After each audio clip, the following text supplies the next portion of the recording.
Hello and welcome to Close Reading Classic Literature with me, Dr. Octavia Cox.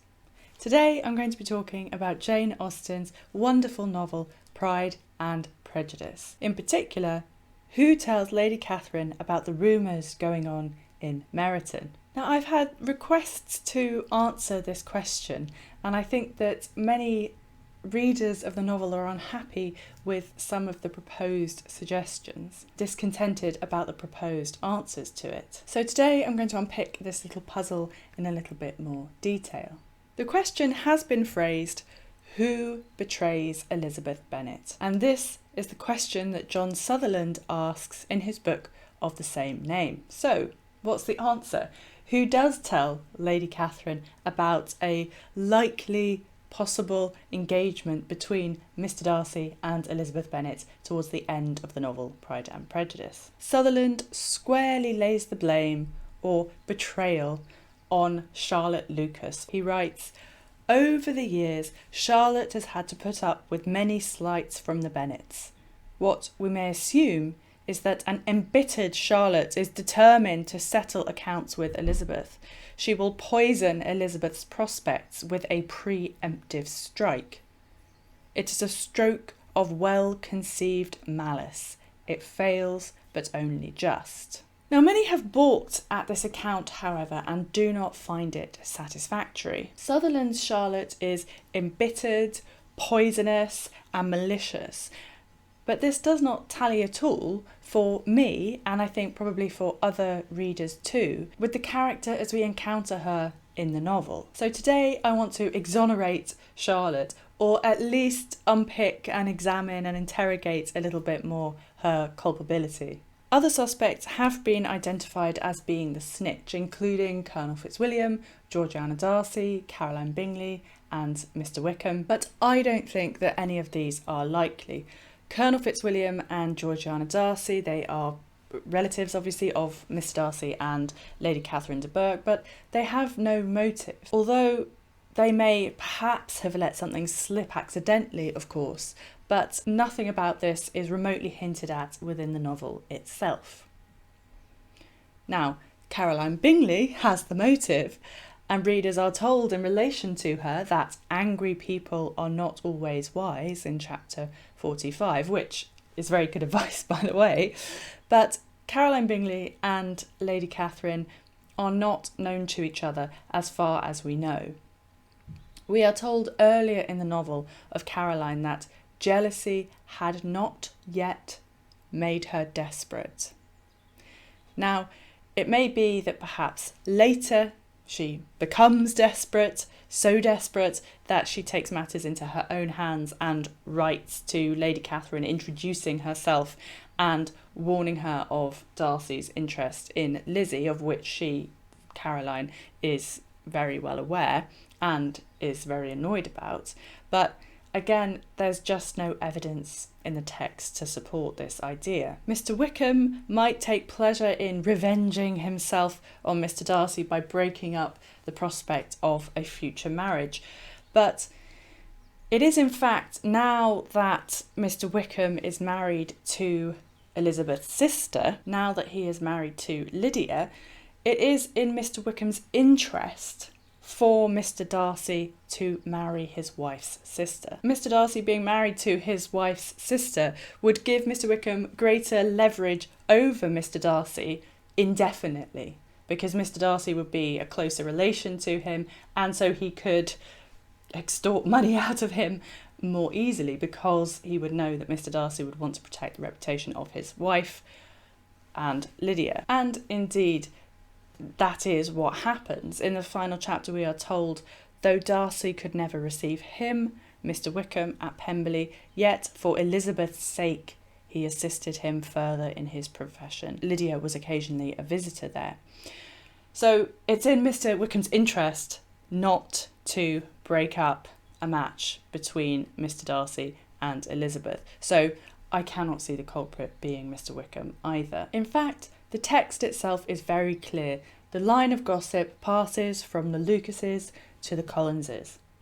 But I think Sutherland gets the wrong Collins.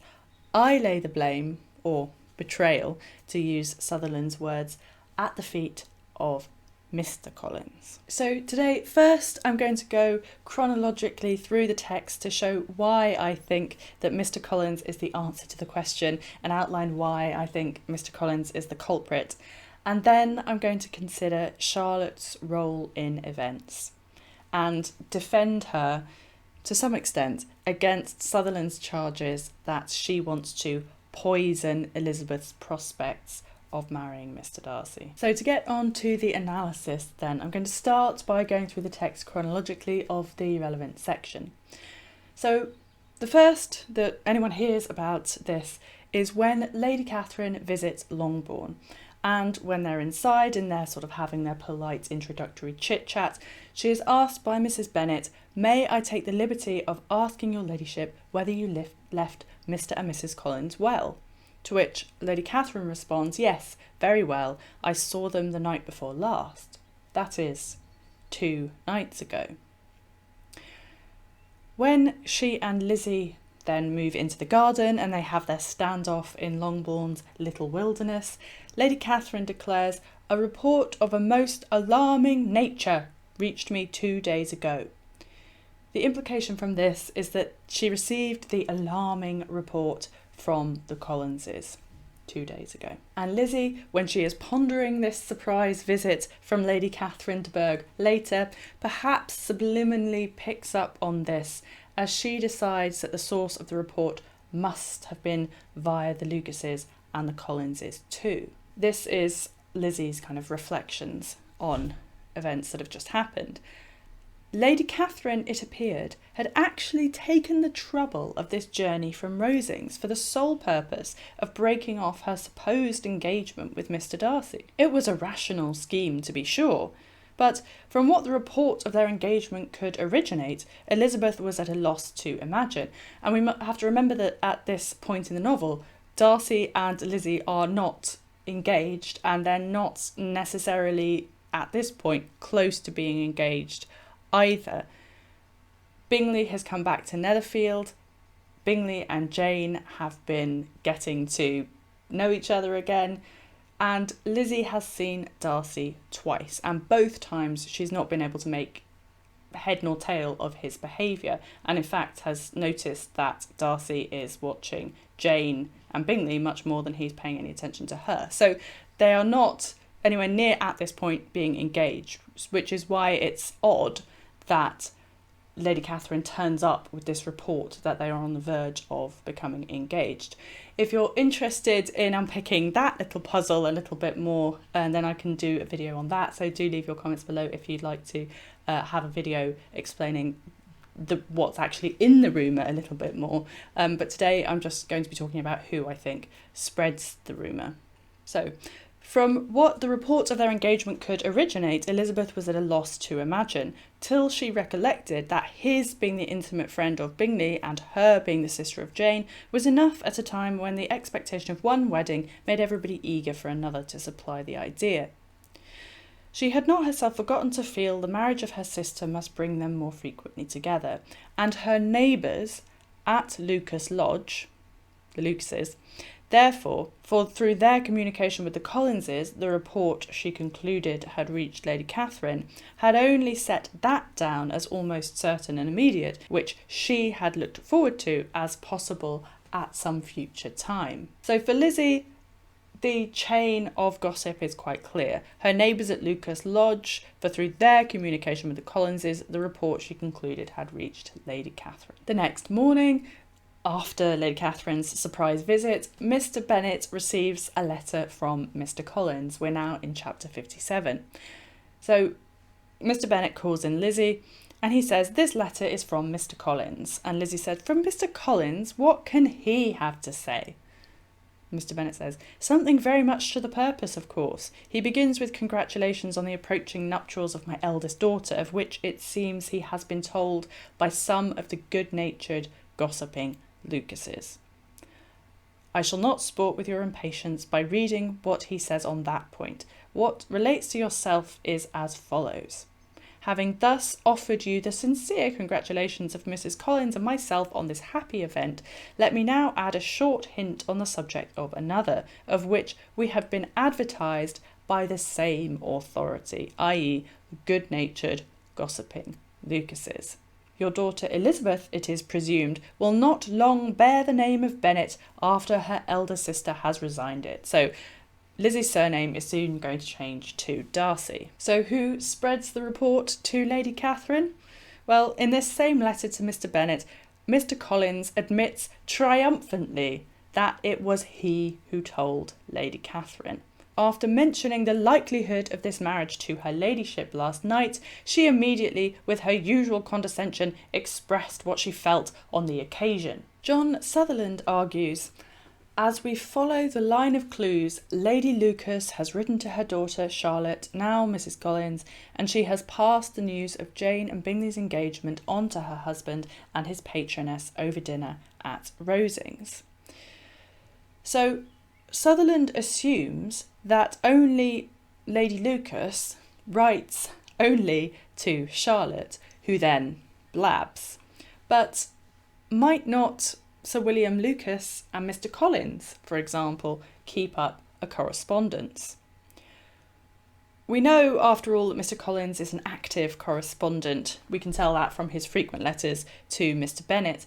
And it is clear that when Sir William Lucas visits Hunsford Parsonage, the house of the Collinses, that he and his son-in-law have struck up a firm friendship. For example, we're told Sir William stayed only a week at Hunsford, but his visit was long enough to convince him of his daughter's being most comfortably settled, and of her possessing such a husband and such a neighbour as were not often met with. While Sir William was with them, Mr Collins devoted his morning to driving him out in his gig and showing him the country. Essentially they're friends because Mr Collins can show off to Sir William. And there are similarities, I think, between the two characters, especially in their delight at fawningly describing the elegant manners of their social superiors at Rosings Park and St James's Palace. When they are dining at Rosings, for example, we are told that Sir William was now recovered enough, this is just from meeting Lady Catherine de Bourgh, to echo whatever his son-in-law said. I can imagine a correspondence between the two men in which Sir William writes to Mr Collins describing the wonders of St James's Palace, to which Mr Collins responds detailing the wonders of Rosings Park. We might note, I think, that Austen gives them both the same forename, William. In some sense, Charlotte seems to have married a man who is not dissimilar to her father. And perhaps that's why Charlotte is so adept, generally speaking, at managing Mr Collins. So, some of the Lucases might write to Charlotte, or to Mr Collins, or indeed to both of them. We might note that all the language about the communication between the two households during this episode is couched in the plural. So in Lizzie's thinking, she thinks, and her neighbours, plural, at Lucas Lodge, therefore, for through their communication with the Collinses, plural, the report she concluded had reached Lady Catherine. And Mr Bennet, in reference to Mr Collins's letter, says he, and this might suggest that he has been written to, that is, he, Mr Collins, has been written to. He has been told by some of the good-natured gossiping Lucases. Again, this is the plural, and we note that it seems that he has been written to by some of the good-natured gossiping Lucases. That suggests more than one. Mr Collins then writes in the letter itself, let me now add a short hint on the subject of another, of which we have been advertised by the same authority. We, the plural pronoun. So Mr Collins includes himself in the communication from the Lucases, and I think that that is a very important point. Sutherland assumes that Charlotte is the only one who is receiving any communications from Lucas Lodge, but I think the text suggests that that isn't necessarily the case. I think we can imagine with what spiteful relish Mr Collins would have told Lady Catherine de Bourgh of the rumours running through Meryton. After all, he had earlier spitefully told Lady Catherine of Lydia's heinous offence, as he calls it, in her running off with Mr Wickham. It seems that the Lucases had written to the Collinses to gossip about the Bennets on that occasion too. In that earlier letter to Mr Bennet, Mr Collins also triumphantly reveals that it was him who told Lady Catherine all the juicy details. He writes, "My dear sir, I feel myself called upon by our relationship and my situation in life to condole with you on the grievous affliction you are now suffering under, of which we were yesterday informed by a letter from Hertfordshire." That is the Lucases. Meryton, the village in which they live, is in the county of Hertfordshire. "You are grievously to be pitied, in which opinion I am not only joined by Mrs Collins, but likewise by Lady Catherine and her daughter, to whom I have related the affair." We are told, furthermore, how Mr Collins often tells Lady Catherine of gossip, which she takes it upon herself to act upon. When Lizzie is in Hunsford, staying with the Collinses, the text reads, "Elizabeth soon perceived that though this great lady was not in the commission of the peace of the county," so Lady Catherine is not officially called on to be a keeper of the peace, "she was a most active magistrate in her own parish, the minutest concerns of which were carried to her by Mr Collins," and you can imagine how gleefully they would be carried to her by Mr Collins, "and whenever any of the cottagers were disposed to be quarrelsome, discontented, or too poor, she sallied forth into the village to settle their differences, silence their complaints, and scold them into harmony and plenty." I love that quotation. But I think there are sort of three important things that we can take from this quotation. So first, that if Mr Collins relates to Lady Catherine the minutest concerns, then he would no doubt delight in carrying to her large concerns, particularly as they relate to her favourite nephew. Also, Lady Catherine is clearly used to sallying forth into other people's concerns and silencing those other people. And clearly she expects the same to happen when she goes to Longbourn. She even says directly to Lizzie when they're at Longbourn, "I will not be interrupted. Hear me in silence." So she expects to silence Lizzie.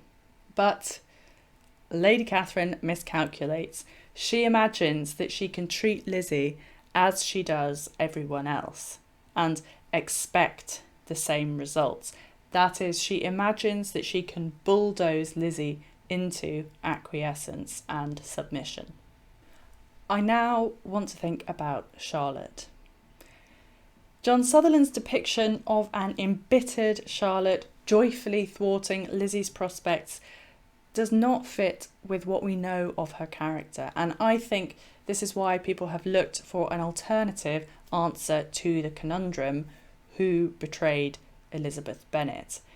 And as I hope to show now, I don't think Charlotte betrays Lizzie. If we can accept that it is Mr Collins who actually communicates the Meryton gossip to Lady Catherine, the question then becomes, why does Charlotte allow him to do so? Or perhaps, why does Charlotte not try to prevent him? I say, why does Charlotte allow Mr Collins to report the gossip to Lady Catherine? Because I rule out the possibility that it came as a surprise to her. Charlotte is a practical and shrewd observer of character.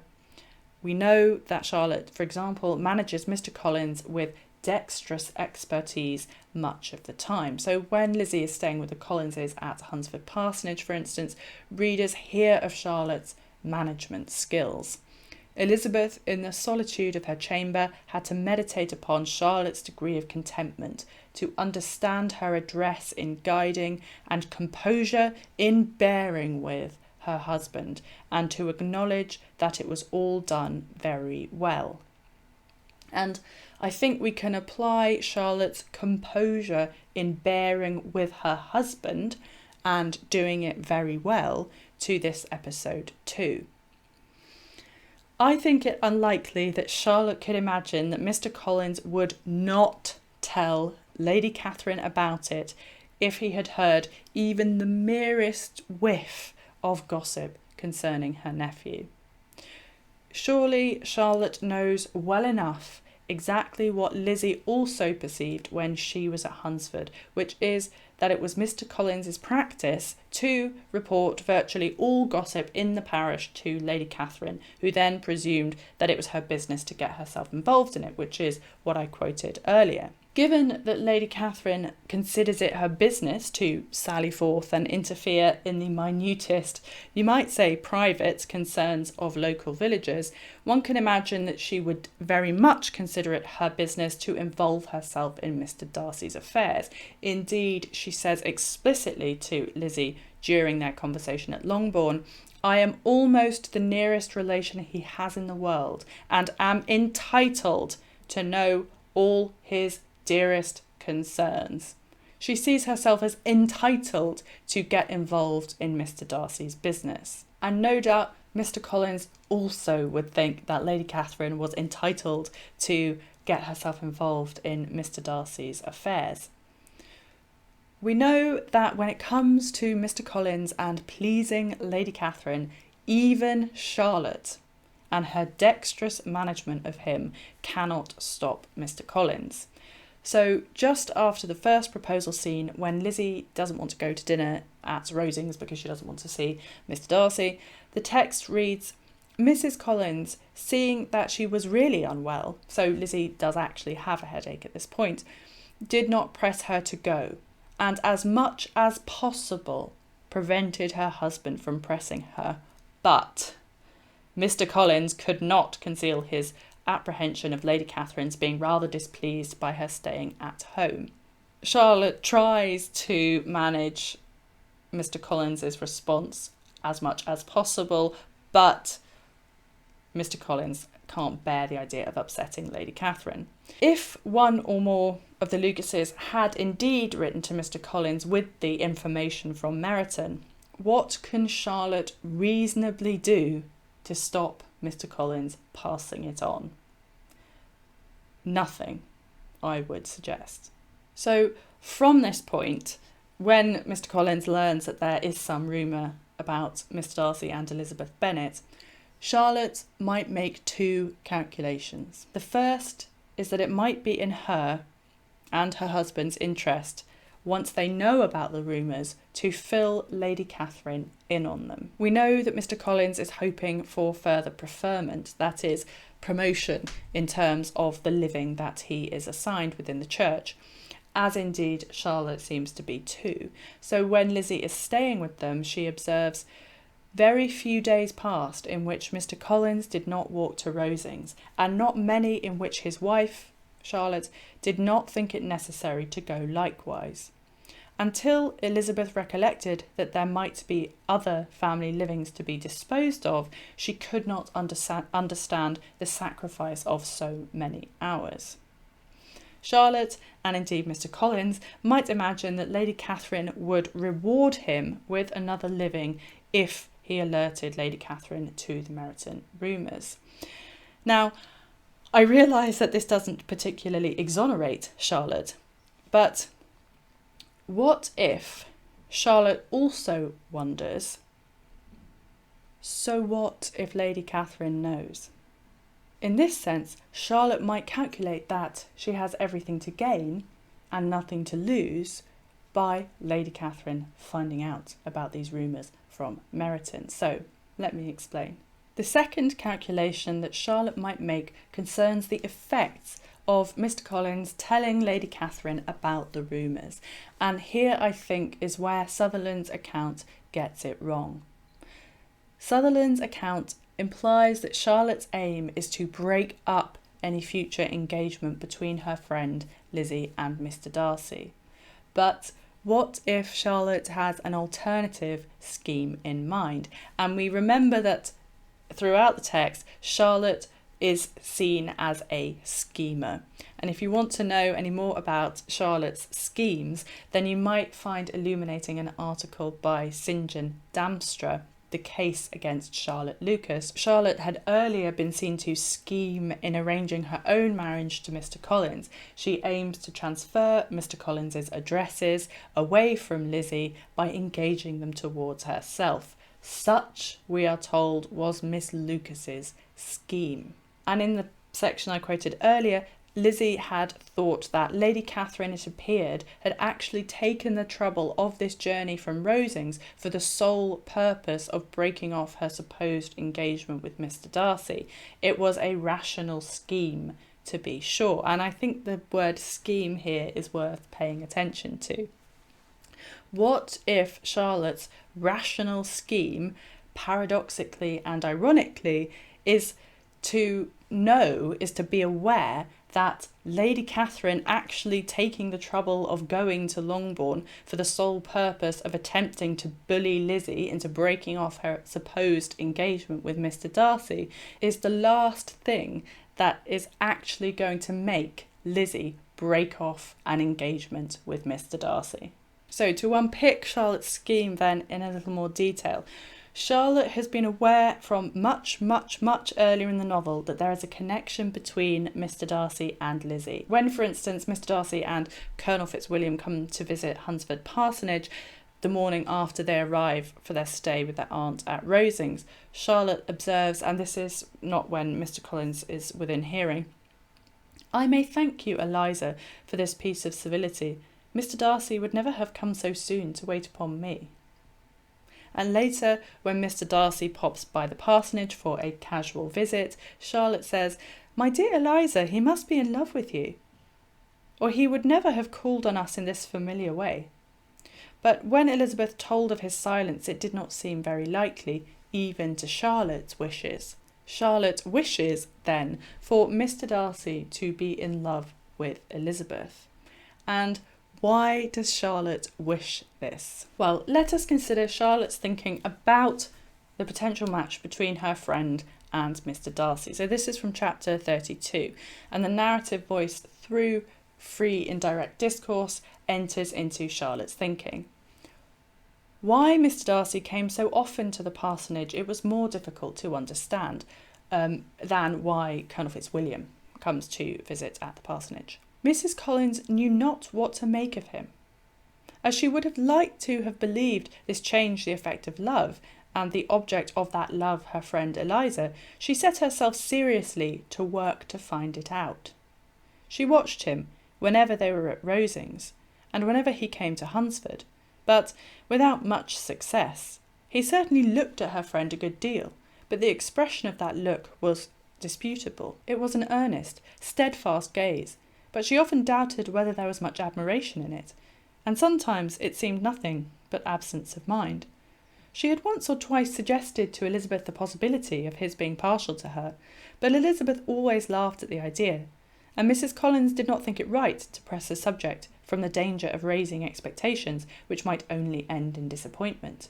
For in her opinion it admitted not of a doubt that all her friend's dislike would vanish if she could suppose him to be in her power. In her kind schemes for Elizabeth, she sometimes planned her marrying Colonel Fitzwilliam. He was beyond comparison the most pleasant man. He certainly admired her, and his situation in life was most eligible, but to counterbalance these advantages, Mr Darcy had considerable patronage in the church, and his cousin could have none at all.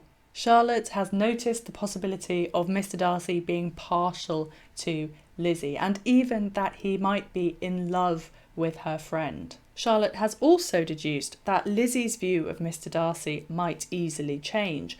All her friend's dislike would vanish if she could suppose him to be in her power. Of course, Charlotte doesn't know anything about Elizabeth's anger at Darcy for breaking up Jane and Bingley.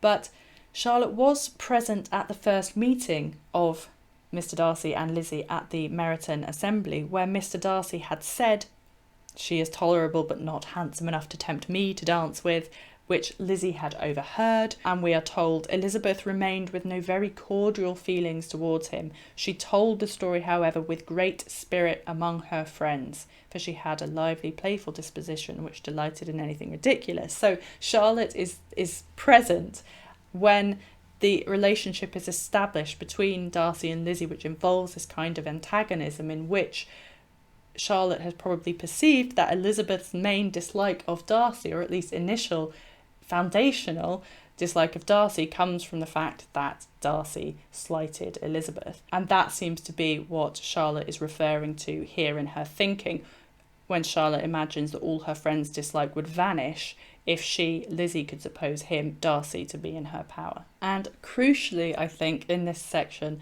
Charlotte also notes that it might be useful to her and her husband's career progression to have a close friend of hers married to a man that has within his gift considerable patronage in the church. We might remember the most valuable living, which would apparently have provided for Mr Wickham amply, we're told earlier in chapter 16. And Charlotte's thoughts might echo Mr Bennet's later advice to Mr Collins: console Lady Catherine as well as you can, but if I were you, I would stand by the nephew. He has more to give. And Charlotte presumably knows, too, that the nephew has more to give. I mentioned Sutherland's account of Charlotte earlier. What we may assume is that an embittered Charlotte is determined to settle accounts with Elizabeth. She will poison Elizabeth's prospects with a pre-emptive strike.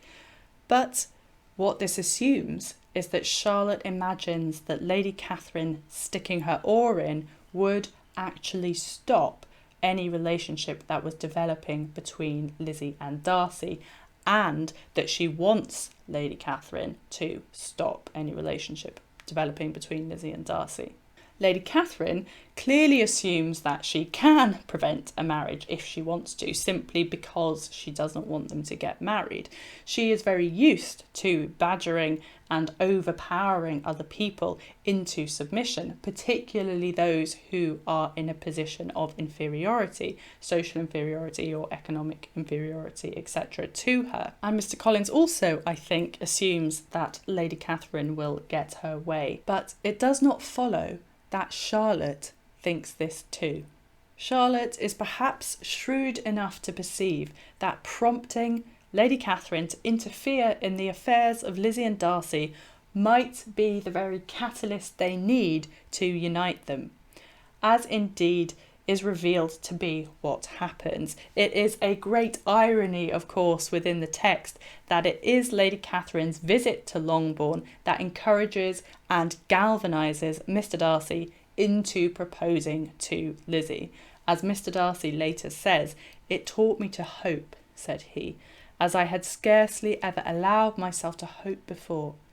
I knew enough of your disposition to be certain that had you absolutely, irrevocably decided against me, you would have acknowledged it to Lady Catherine frankly and openly." Remember that Charlotte has observed both Mr Darcy and Lizzie in the presence of Lady Catherine. As I quoted earlier, she watched him whenever they were at Rosings. Mr Darcy is independently wealthy. He is not reliant on Lady Catherine's approval. And when Charlotte and Lizzie are speculating on why Mr Darcy comes to Hunsford Parsonage so often, one of their conclusions is that within doors there was Lady Catherine. This is very subtly phrased, but in other words, Charlotte is aware that Mr Darcy wants to escape from Lady Catherine's presence as much as possible. And besides, Charlotte must know her old friend well enough to realise that Lizzie would not be cowed by Lady Catherine. During a conversation between the ladies at Rosings, for instance, Charlotte is present when Elizabeth repeatedly defies Lady Catherine.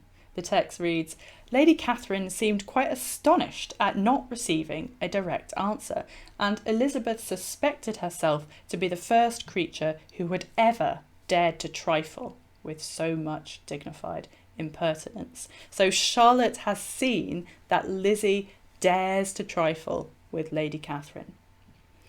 I said earlier that Lady Catherine has miscalculated her own importance, her own power, her own influence over Elizabeth Bennet and Mr Darcy. But I think Charlotte has not. I think Charlotte has calculated accurately and shrewdly that even if Lady Catherine knows, there's nothing very much that she can do about it. When Mr Darcy and Lizzie do actually become engaged, we learn from the narrative voice that Charlotte was really rejoicing in the match. Not embittered, not upset that her plan to break up Lizzie and Darcy hadn't come to be, but that Charlotte was really rejoicing in the match. Rejoicing perhaps for two reasons. First, because she has actually perceived signs of love between her old friend and Mr Darcy. And second, because she, and Mr Collins of course, might be closer to getting their hands on the excellent parsonage house in the village of Kympton, once promised to the less worthy hands of Mr Wickham. Thank you very much indeed for watching. Remember, if you like what I do here on my channel where I analyse classic literature, then do subscribe. And if you've liked the video, then do press the like button. It does help me out, as I've said before, in YouTube's algorithm. And I'd love to know what your response is to Who Tells Lady Catherine. Do you agree that it's Mr Collins? And what do you make of Charlotte Lucas's schemes? Do let me know your thoughts in the comments below.